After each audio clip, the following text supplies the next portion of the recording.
은연중에 주음성 들을 수 없다 해도 참된 진리 되신 주 나는 붙드네.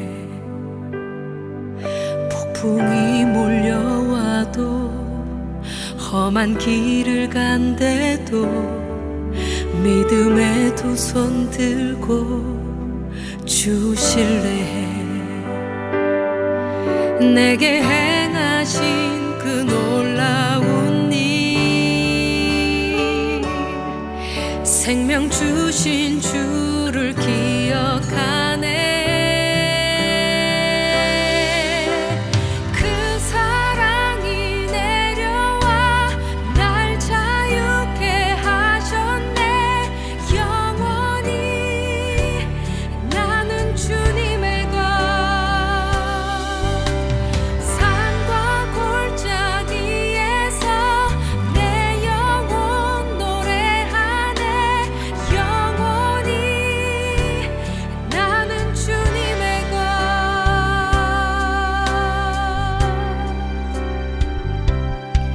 주의 약속이 이루어져 소망이 넘칠 때도 은혜로운 주 손길 느낄 때도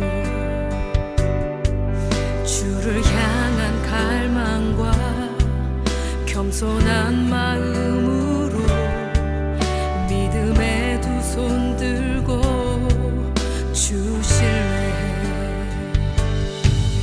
내게 행하신 그 놀라운 일, 생명 주신 주를 기억하네.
오늘 우리에게 주시는 하나님의 말씀은 고린도전서 15장 12절에서 29절의 말씀입니다. 그리스도께서 죽은 자 가운데서 다시 살아나셨다 전파되었거늘 너희 중에서 어떤 사람들은 어찌하여 죽은 자 가운데서 부활이 없다 하느냐. 만일 죽은 자의 부활이 없으면 그리스도도 다시 살아나지 못하셨으리라.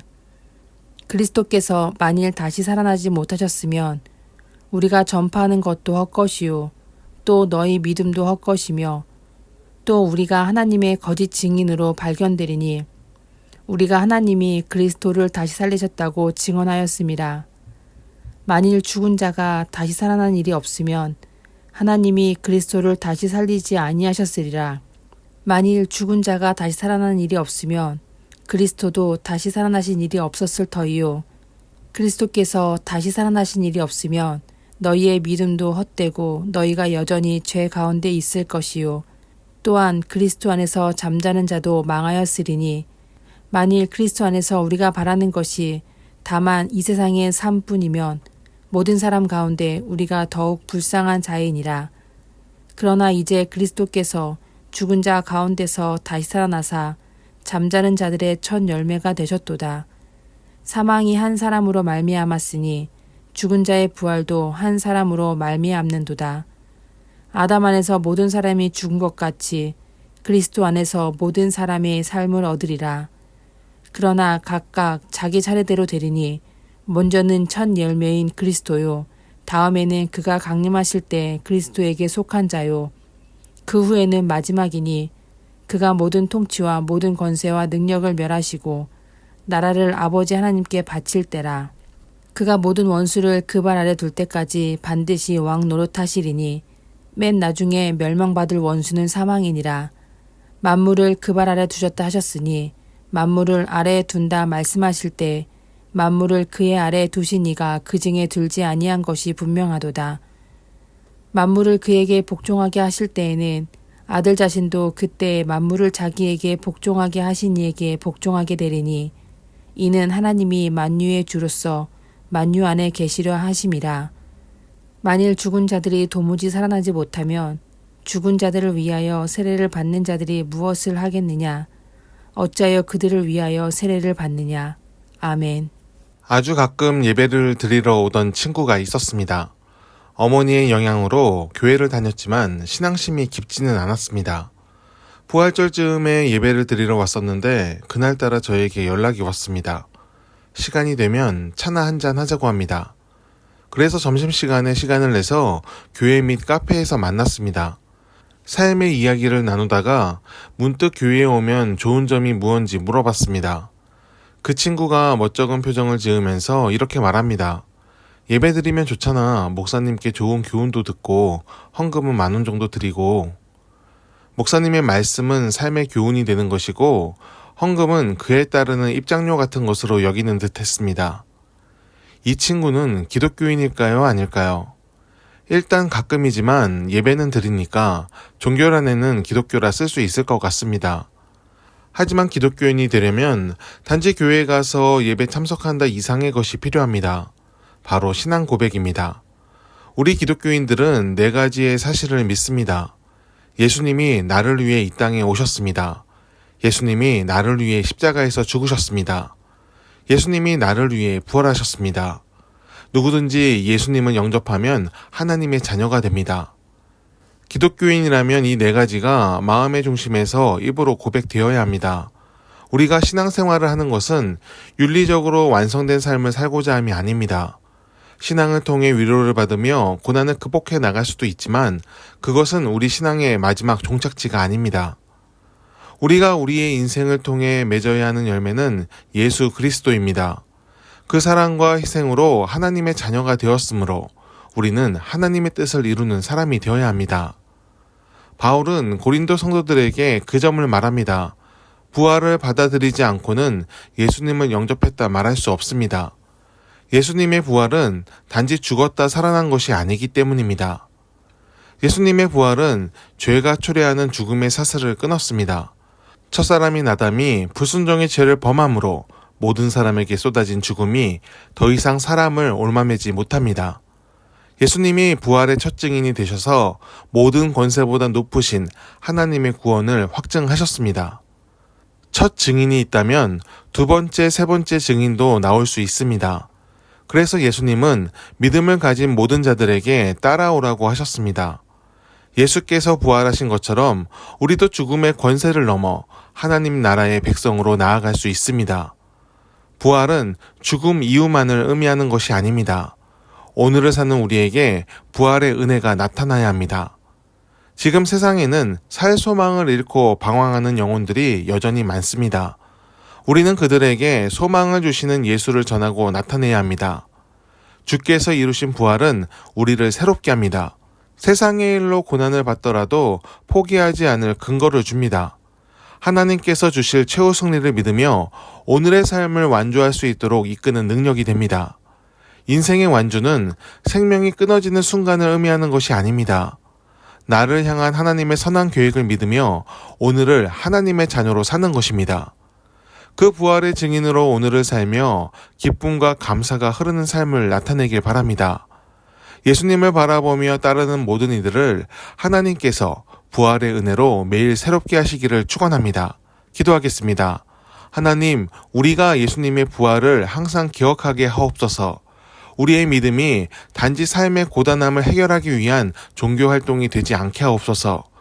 우리를 새롭게 하시어 자녀로 부르시고 살 소망을 주시는 예수님을 만나게 하옵소서.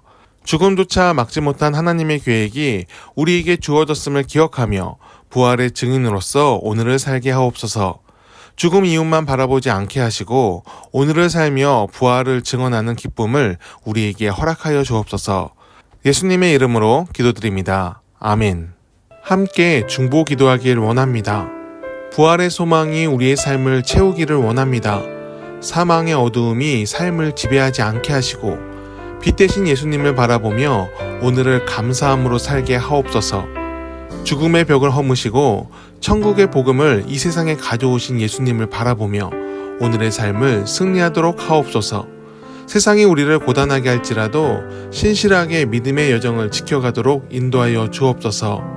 성도의 삶을 지켜주시길 원합니다. 육신의 병과 경제적인 어려움으로 고단함을 겪는 이들에게 하늘의 위로를 베풀어 주옵소서. 병마와 싸우는 이들에게 치유의 빛을 주시고 고난에 빠져 길을 찾고 있는 이들에게 지혜의 길을 열어 주옵소서. 예수 그리스도처럼 하나님을 신뢰함으로 모든 것을 이기도록 하옵소서. 이 땅의 교회들을 지켜주시기를 원합니다. 대한민국의 근대사에서 개신교의 역할이 참 컸습니다. 사회의 연약한 부분을 메웠고 도움이 필요한 자들을 보살폈습니다. 좋은 길을 제시하며 정의와 긍휼을 교회가 실천했습니다. 하지만 주님, 오늘날 교회는 머리를 숙이지 않습니다.